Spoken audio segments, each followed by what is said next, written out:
A queda de Maduro implode toda a esquerda das Américas. Carvajal detona tudo. Lula não vai escapar. Fux pede para sair do esquadrão da Câmara de Gás. Fachin autoriza a mudança da turma. Segunda turma fora da ditadura. Trump autoriza ações na Venezuela. A CIA pode derrubar Maduro. O foco de Trump é mudar o mapa político das Américas. Se preciso, usará o poder militar. Lula fecha os olhos para os amigos, foca na direita e diz que Congresso tem baixo nível. Meu amigo, o negócio tá feio e nós precisamos nos unir para lutar contra essa guerra que tem se formado cada dia mais. Mas para que isso aconteça, eu preciso que você se inscreva aqui no canal, ative o sininho das notificações, você possa comentar aqui embaixo de onde você está falando para eu mandar um abraço especial para você no próximo vídeo. BNF, o nosso ponto de encontro diário pela força da verdade. Lula não vai escapar, a turma do Pompom vai ter que colocar o Pompom na caixa, porque o nome Lula, as Farc, todo esse sistema Maduro, todo esse sistema que compõe o narcotráfico na América Latina, isso pode aparecer de uma maneira brutal, né, em cima de uma pilha de documentos por alguém que estava dentro do sistema. Portanto, se alguém achava que a vida do Brasil, o maior problema era Mauro Vieira conversar com Marco Rubio, as coisas podem ficar muito, muito piores. Meus amigos, Lula dessa vez não vai escapar, porque as provas das sujeiras dele, que estavam escondidas a 7 chaves, foram entregues aos Estados Unidos por um general que resolveu se rebelar contra os comunistas para salvar a própria pele. A gente sabe que o passado de Lula condena ele e sua turma à prisão perpétua. Se Lula escapou da justiça brasileira corrompida pelo STF, da justiça americana, ele não vai escapar. Pode esquecer os planos de reeleição, porque Trump vai usar essas provas para derrubar toda a esquerda comunista e o Fórum de São Paulo. Para você entender melhor essa derrocada da esquerda e o desespero de Lula, te convido a assistir o vídeo até o final, onde nossos grandes analistas trazem os fatos que a velha mídia tenta abafar. Peço por gentileza que você nos fortaleça nesse trabalho, deixando o like, comentando e compartilhando. O venezuelano Hugo Carvajal Barrios, conhecido como El Pollo, aceitou cooperar com as investigações das autoridades dos Estados Unidos. Acusado de chefiar o Cartel de los Soles, organização criminosa formada por oficiais de alto escalão da Venezuela, Carvajal é considerado uma figura central na conexão entre o regime chavista, o narcotráfico e o financiamento de movimentos políticos da esquerda no exterior. Documentos e fontes citadas pelo site espanhol The Objective relatam que Carvajal admitiu ter integrado o cartel e cooperado com a guerrilha colombiana Farc no envio de cocaína para a América do Norte. Em junho desse ano, ele se declarou culpado de 4 crimes: narcotráfico, narcoterrorismo, posse e conspiração para uso de armas de fogo perante a Corte do Distrito Sul de Nova York. A confissão pode reduzir a pena, que varia entre prisão perpétua e cerca de 20 anos. O ex-general está disposto a revelar detalhes sobre acordos entre o chavismo e as Farc, além do repasse de recursos a partidos e líderes de esquerda em diversos países. Fontes próximas informam que Carvajal entregou documentos inéditos sobre redes de financiamento político associadas ao governo da Venezuela. Ana, eu quero ouvi-la. O Piotr citou esse caso um pouquinho mais cedo, né? O Carvajal, então, aceitou uma espécie de acordo de delação premiada com o governo americano, já está falando, já está mostrando documentos inéditos. Parece que é só o começo, aí tem muita coisa para puxar, denúncias bastante graves. E nos Estados Unidos não é que nem no Brasil, não dá para mentir para o Departamento de Justiça americana, né? O negócio é sério por aí. Nem tentar fazer 9 delações, né? A segunda para consertar a primeira, a terceira para consertar a segunda e assim por diante. Sobre a frase que o Augusto mencionou, né? O One Riot, One Man, é do Texas Rangers, Augusto, e é muito famosa aqui nos Estados Unidos, muito famosa, que demonstra de fato força. E eu acho que esse é o espírito não apenas do corpo policial aqui dos Estados Unidos, mas também do corpo da justiça. Dia 29 agora, o Carvajal ele vai estar cara a cara com o juiz para receber a sentença dele. Ele sabe que a sentença dele pode ser uma prisão perpétua em prisão federal, ou seja, acabou a vida. Então ele vai ter que mostrar documentos, ele vai ter que mostrar aí nos próximos 9 dias uma documentação sólida. E acho que o Brasil não vai escapar, Lula não vai escapar, a turma do pompom vai ter que colocar o pompom na caixa, porque o nome Lula, as Farc, todo esse sistema Maduro, todo esse sistema que compõe o narcotráfico na América Latina, isso pode aparecer de uma maneira brutal, né, em cima de uma pilha de documentos por alguém que estava dentro do sistema. Portanto, se alguém achava que a vida do Brasil, o maior problema era Mauro Vieira conversar com Marco Rubio, as coisas podem ficar muito, muito piores a partir de agora com essa delação do Cabarral. Pois é, Marcília, pode talvez respingue mesmo também para o Brasil, né? Essas delações do Carvajal. Agora há um fio a ser puxado a partir do Carvajal, né? E esse fio pode, sem dúvida alguma, chegar aos recursos chavistas aqui ao Brasil. Ao Brasil não, né? Ao governo Lula. E isso, é claro, agora precisa ser explorado e não tenho a menor dúvida de que vai ser, sobretudo com o governo Trump. A minha dúvida é que se isso chegar no governo Lula, né, como é que vai ser? Eles vão, eu fico imaginando, vai ter o STF determinando 48 horas para eles em nome da soberania. Em nome da soberania. Será que a gente vai ter o Lindenberg pedindo para alguma coisa ser anulada? Será que a gente vai ter ministro do STF chorando porque questões relacionadas a delações abusivas voltaram a ser motivo de tortura, ou ser assim chamadas? Quer dizer, como é que vai se comportar o Brasil diante de possíveis e eventuais denúncias que cheguem? Sem dúvida, esse vai ser o discurso, né? É algo de fora, é algo imperialista, é algo tramado contra o Brasil. O discurso aqui está pronto. Tem que ver se a gente vai acreditar ou não na balela que o governo tem insistentemente tentado nos impor, né, goela abaixo. É um farrão, né? Augusto, nos prepare-se que eu vou começar com você nesse próximo assunto. O líder do Movimento Sem Terra, João Pedro Stedley, afirmou que militantes do movimento poderão ser enviados à Venezuela para apoiar o governo de Nicolás Maduro em meio à tensão com os Estados Unidos. A declaração foi feita durante o Congresso Mundial em Defesa da Mãe Terra, realizado em Caracas entre os dias 8 e 10 de outubro, com a participação de representantes de 65 países. E firmar um compromisso aqui em Caracas a los gringos. No se atrevan a entrar en Venezuela, que todos nosotros cerraremos fileras y estaremos con ustedes. Cuenten con el pueblo brasileño, con el pueblo de Guatemala, de Uruguay, los pueblos de Latinoamérica. Estaremos con ustedes luchando hasta que el último marinero regrese a alguna tumba en su país imperial.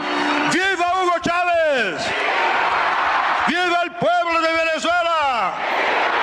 ¡Viva la unidad de los pueblos! Muchas gracias. Bom, essa declaração foi feita depois do presidente dos Estados Unidos, Donald Trump, afirmar que autorizou operações secretas da CIA na Venezuela para combate do narcotráfico.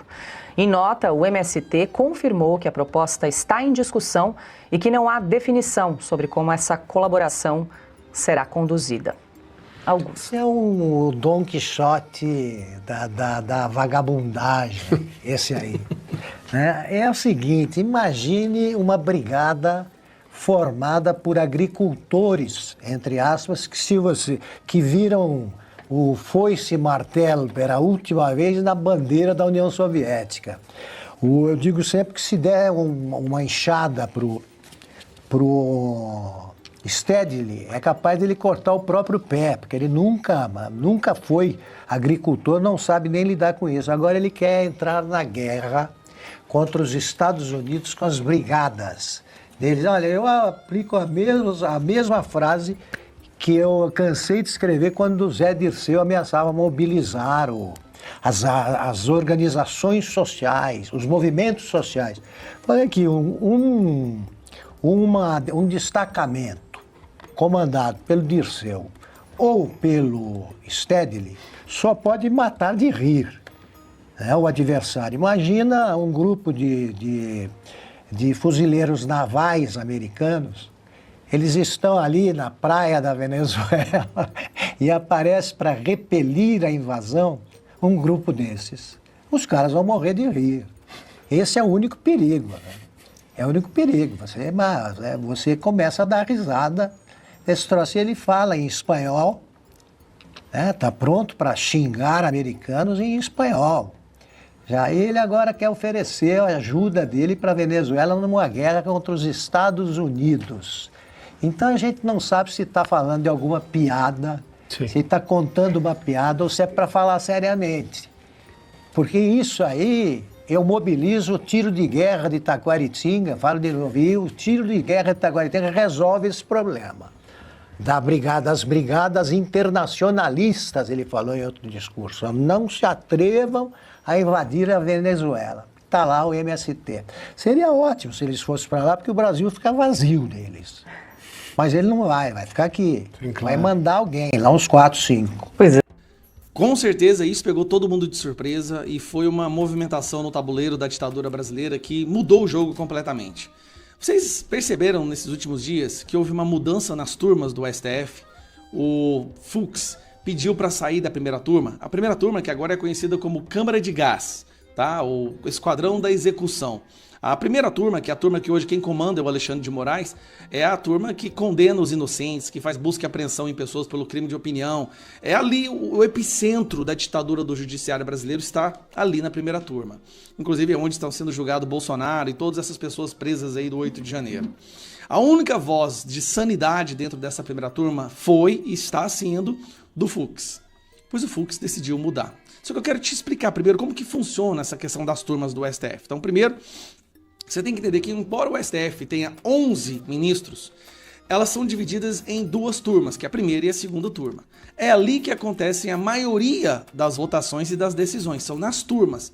Cada turma com 5 integrantes e tem o presidente da casa, que fica separado. Então aqui está o presidente, que neste momento é o Fachin. Então nós temos a primeira turma e a segunda turma. A primeira turma é a turma onde estão esses cidadãos aqui, ó. Olha que maravilha, povo bonito, olha que coisa linda. Esta é a turma da execução, que aqui você tem Zanin, Carmen Lúcia, Alexandre de Moraes, Flávio Dino e Fux. Fux, a única voz da sanidade aqui dentro, mas é 1 contra 4. Ele acaba sendo minoria, acaba perdendo todas as vezes.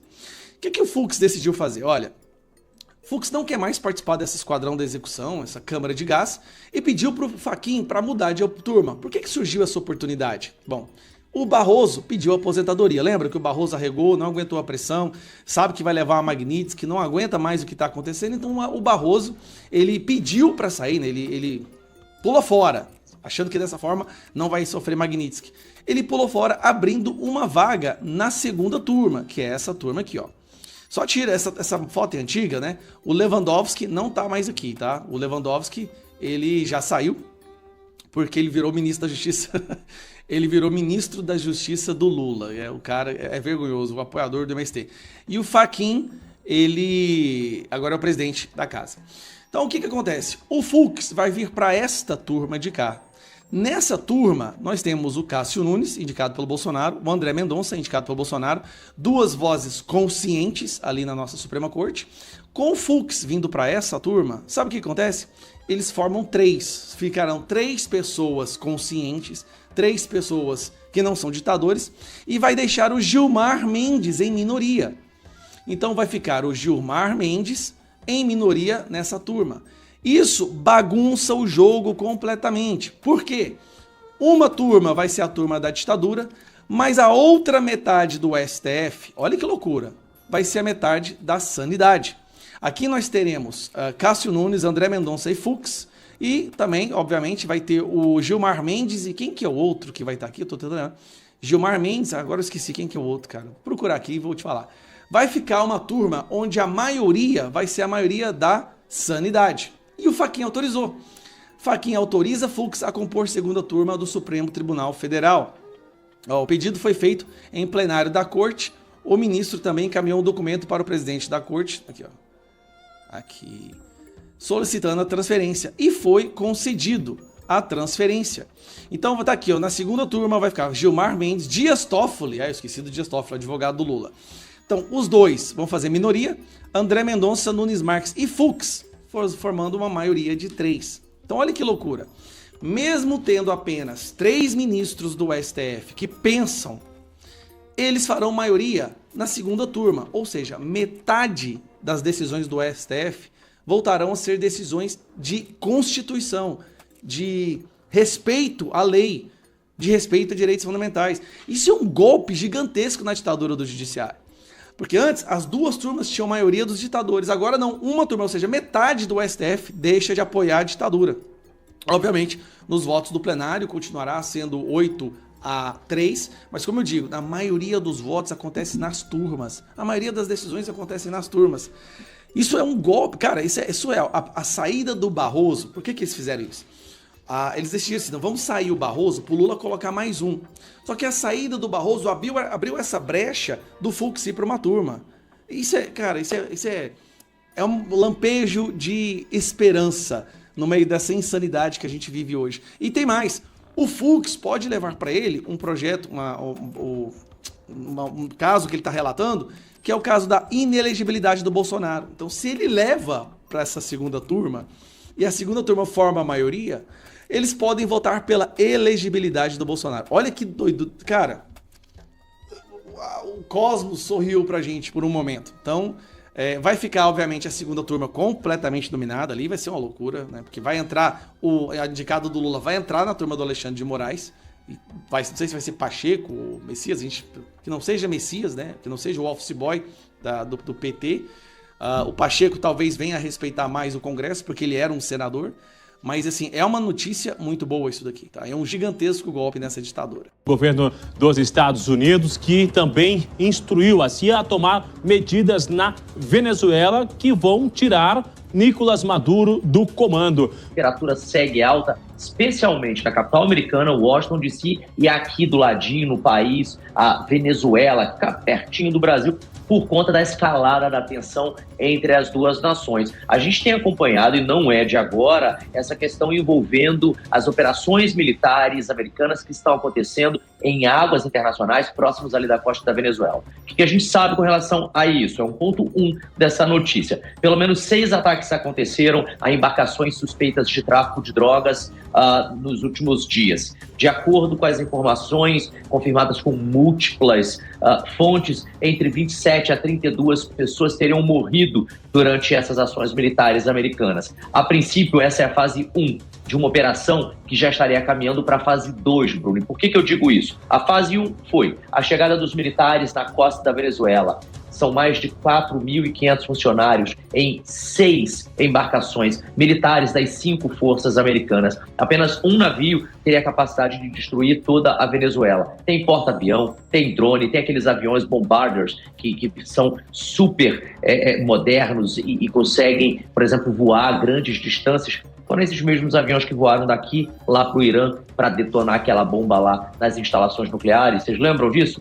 Pois então, agora estaremos entrando na fase 2, porque o jornal The Washington Post, um dos mais importantes do país, garante que o presidente Trump já deu o ok, o aval para a CIA, que é a agência de inteligência dos Estados Unidos, a fazer operações em terra na Venezuela. Ou seja, nesse momento a informação é de que já há militares por enquanto de inteligência, trabalhando naquilo que poderia ser a derrubada do governo de Nicolás Maduro, a derrubada de Nicolás Maduro da presidência, essa que ele está sem nunca ter provado que ganhou os votos. As atas, como você bem lembrou, Bruno, desapareceram, nunca mais se ouviu falar. Maduro está tentando fazer o possível e o impossível para se manter no poder, já armou a população, criou uma milícia, está reforçando militarmente as suas fronteiras. Semana passada garantiu para Trump que poderia entregar tudo para ele para se manter no poder, e aí a gente diz tudo, é literalmente o país e as suas riquezas, petróleo, terras raras, e agora vem a CIA com essa iniciativa que faz parte de um plano maior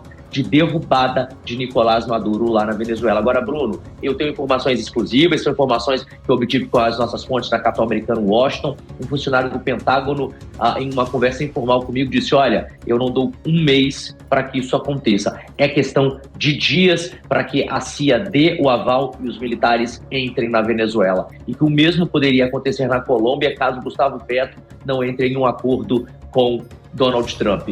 Ou seja, Estados Unidos com relações cada vez mais difíceis, complicadas, sensíveis com países aí da América Latina. Bruno, vou seguir daqui acompanhando essas e outras notícias e eu volto ainda ao longo desta edição do Tempo Real. Agora marca isso, hein?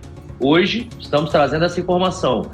De acordo com uma fonte do Pentágono, em menos de um mês pode ser que haja uma invasão, uma ocupação americana em terra na Venezuela. Enquanto Nicolás Maduro tenta se esconder atrás de discursos e vigilância interna, a Axios revela que os Estados Unidos sabem exatamente onde ele está e para onde vai.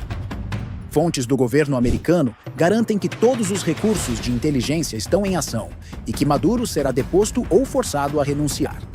Um insider foi direto: se quiséssemos removê-lo com um míssil, já teríamos feito. Ao mesmo tempo, o Financial Times afirma que Donald Trump redefiniu a estratégia militar americana no Caribe. Não se trata mais de combater o narcotráfico, mas de usar o poder militar dos Estados Unidos para alcançar objetivos políticos, pressionando o regime de Caracas até o limite. E em meio a tudo isso, a tensão se espalha. O presidente colombiano Gustavo Petro declarou que se Trump não mudar, então deverá ser retirado do cargo. Um continente em ebulição, uma operação em andamento e um aviso cada vez mais claro: o tempo de Maduro pode estar acabando. Agora, eu vou te explicar cada detalhe. E no final você vai entender exatamente o que está acontecendo. O que começou como uma campanha contra o narcotráfico transformou-se em uma estratégia cuidadosamente planejada para remover Nicolás Maduro do poder.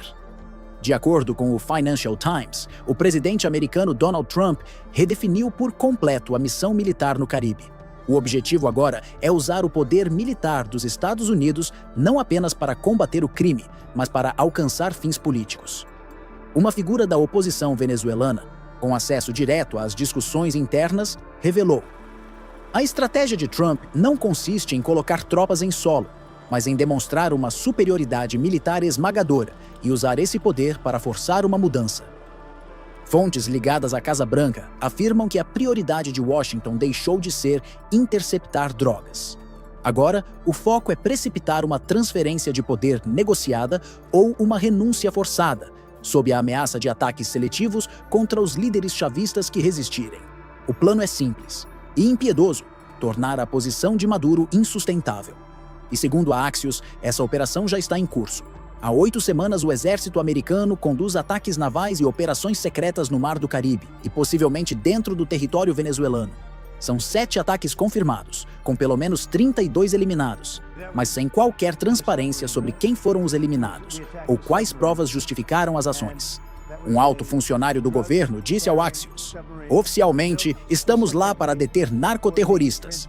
Vamos explodir os barcos deles e seremos pacientes. Ninguém tem pressa.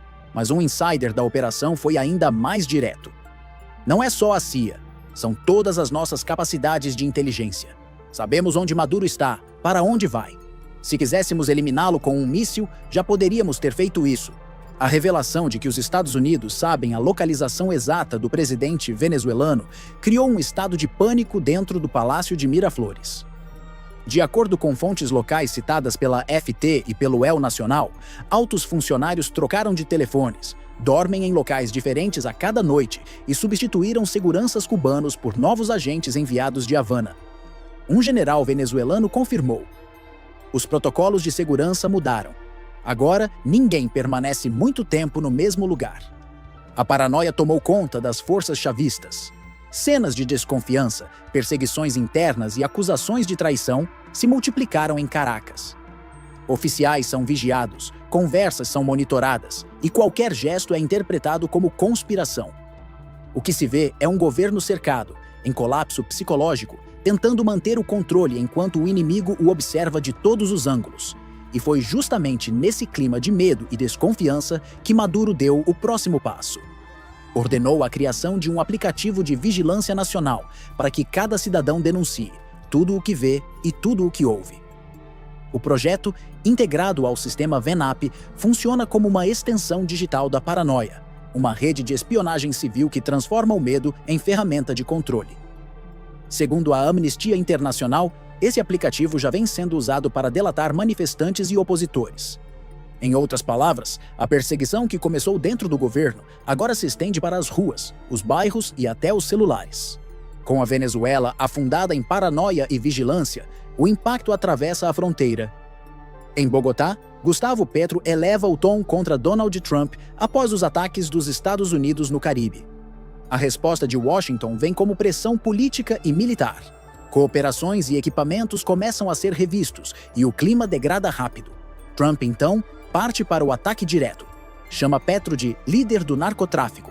Diz que a Colômbia é uma fábrica de cocaína e ameaça cortar ajuda e impor tarifas. Encurralado entre o vizinho chavista e a Casa Branca, Petro devolve no mesmo tom. Se Trump não mudar, tirem Trump do poder. É a frase mais dura de um presidente colombiano contra um líder americano em anos, e um sinal de que a crise deixou de ser apenas venezuelana. Mas pressionado por todos os lados, Petro também acabou criticando Nicolás Maduro. Em discurso recente, o colombiano afirmou que Hugo Chávez escolheu o sucessor errado e a política econômica errada, dizendo que Maduro não era o homem certo para o poder. Percebendo o atrito, o regime de Nicolás Maduro cuidadosamente tentou acalmar a situação e mostrar que a aliança entre os dois países continuava firme. O ministro da Defesa venezuelano, Vladimir Padrino López, apareceu em rede nacional e tentou baixar a poeira. A Colômbia deve saber que pode contar com a Força Armada Nacional Bolivariana. O povo colombiano deve saber que, deste lado, tem o apoio moral, físico e o desdobramento necessário para enfrentar todas as ameaças que se levantem sobre a fronteira. Colômbia sabe que somos uno solo, hermanos siameses, y lo que sea con Colombia es con Venezuela, y lo que sea con Venezuela es con Colombia. A fala parecia uma demonstração de solidariedade, mas também revelava preocupação com o rumo dos acontecimentos. Caracas, cercada por sanções, vigilância e rumores de operação militar, buscava qualquer gesto público que mostrasse estabilidade e proximidade com seus vizinhos. Com a tensão diplomática em alta, Estados Unidos e Colômbia tentaram conter a crise aberta pelas declarações de Trump. A reunião aconteceu em Bogotá, com a presença de Gustavo Petro, seu enviado Daniel Garcia Penha e o encarregado de negócios americano John McNamara. Segundo a Bloomberg, o encontro foi descrito como longo, honesto e construtivo, mas sem garantias de avanço. Nos bastidores, McNamara deixou claro: a decisão final cabe apenas a Donald Trump. Por ora, a diplomacia tenta apagar o incêndio, mas a crise entre os dois países continua à beira de um colapso. Presidente, a gente tá entrando numa situação inédita na história da política brasileira, que curiosamente era o que atacavam Bolsonaro durante o governo dele. Nós estamos falando de um presidente e de um partido político que financia campanhas contra o Congresso. Nós tivemos aí o Congresso Inimigo do Povo, que foi financiado com dinheiro público, com dinheiro do PT. Nós tivemos aqui um deputado que é o ícone digital da esquerda, com a camiseta Congresso Inimigo do Povo, que também, obviamente, faz campanha para o Lula. E agora nós tivemos o presidente da República em um evento pago com dinheiro público também, usando da sua autoridade quanto líder maior dessa nação para proferir ofensas contra o Congresso brasileiro, dizendo que esse é o Congresso de mais baixo nível da história.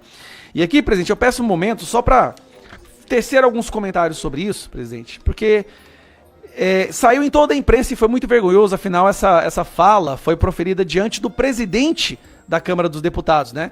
Lula disse que o Congresso nunca teve qualidade tão baixo nível como tem agora. Presidente, eu peço escusas aqui para me alongar um pouco sobre esse tema, porque eu fico aqui pensando, o que levou o presidente a desconsiderar o nível do atual Congresso e por que ele acha que antigamente o Congresso tinha um mais alto nível? Talvez porque, na época em que o Lula foi presidente no seu primeiro mandato e a Dilma, o Congresso era o Congresso que tinha dezenas de parlamentares envolvidos no esquema do mensalão. E agora não tem mais dezenas e dezenas de parlamentares envolvidos no mensalão, que recebiam 30 mil reais para votar exatamente o que o governo mandava. Talvez porque agora nós temos parlamentares que não vendam mais seus votos e, de acordo com os critérios do Lula, o nível do Congresso diminuiu. Ou talvez porque na época que o próprio STF confirmava, né, que houve compra de apoio político no governo Lula. Isso no primeiro mandato do Lula. Este era o período que o Congresso era de alto nível. Na época que o Congresso era comprado através de dinheiro público, ou então na época que dezenas de parlamentares estavam envolvidos em esquema de corrupção, no caso do Petrolão, da Lava Jato. Este era o período que o Congresso tinha um alto nível, porque era um período em que o Lula podia comprar deputados e senadores. Ou talvez ainda mais lá atrás, quando um deputado atira e mata outro no plenário. Talvez esse é o período que o Lula considera como Congresso de alto nível. Mas sim, o Congresso poderia estar melhor, presidente? Poderia. Mas só não está melhor porque nós temos parlamentares que cospem na cara de um colega no plenário na votação de um impeachment. E é um ícone da esquerda. Só não está melhor porque nós temos aqui um deputado da extrema esquerda que expulsa a chute um cidadão brasileiro, porque esse fez uma pergunta a ele. Extrema esquerda expulsando a chute um cidadão. Ou então porque tem um deputado, porque agora ele é prefeito do PT, que deu um tapa na cara de um parlamentar no plenário, conhecido como Quaquá, um grande líder do PT. Temos sim um Congresso de baixo nível? Talvez, mas quem está levando esse nível para baixo não são deputados de direita, não são os deputados de centro, nem o que eles gostam de chamar de extrema direita. Talvez seja deputado da extrema esquerda que está virando ministro agora, que mandou R$200 mil em emendas para uma ONG fantasma de marmita. Agora, como sendo prêmio por ter feito isso, está recebendo um ministério. Ou talvez o Janones, que admitiu fazer rachadinha, presidente. Presidente, nós temos aqui entre nós um parlamentar que admitiu que faz rachadinha. Ele admitiu. Tapinha nas costas da nossa Suprema Corte PGR, continuando no Congresso. Isso é um cidadão que coloca o Congresso em baixo nível. Ou uma parlamentar que coloca maquiador no seu mandato, coloca maquiador no seu gabinete para não ter que gastar dinheiro com maquiagem. É isso que coloca o nosso Congresso em baixo nível. Ou então uma deputada do PT que dá um murro no saco de um outro deputado porque perdeu numa votação. Isso é o que leva o Congresso para baixo nível. Então, quando o Lula fala que o Congresso está em baixo nível, sim, mas são os apoiadores dele que fazem.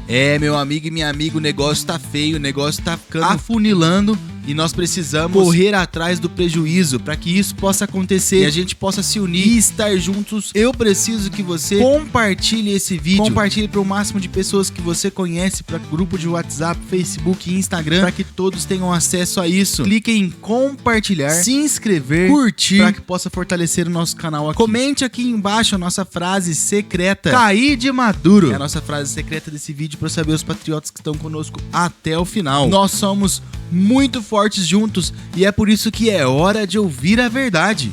O despertar se chama Brasil Nova Força. BNF, o nosso ponto de encontro diário pela força da verdade.